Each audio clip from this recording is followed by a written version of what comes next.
Suicide ain't my thing. We're backing off. It's very important when you approach any encounter in this game to plan. You spot anything? Plan. It's all about planning. Careful. They're all over the place, and we can't find them all at once. That had to hurt. No one dares come here and challenge us! Yeah, we're strong. We got metal giant. Neutralize all mutant intruders. When we were prototyping the Mutant Year Zero video game, we wanted the game to feel very close to the experience you have when you play the pen and paper role-playing game.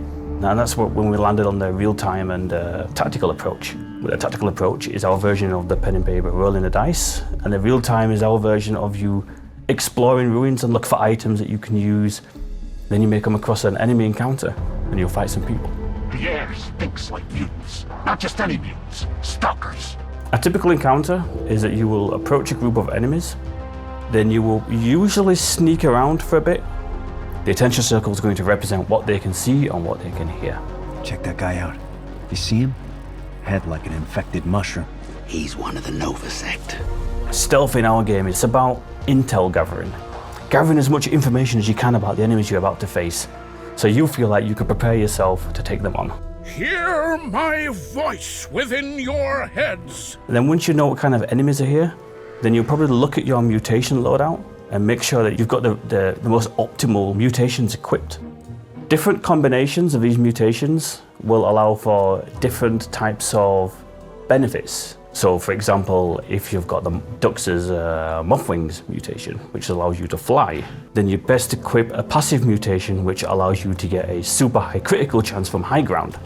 That's a perfect combination. So now I can get high whenever I want and get really high crit bonuses because of my second passive mutation. Then you'll probably try to work out are any of these enemies isolated enough for me to kill without alerting all the others, just to get the numbers a little bit more skewed in your favor.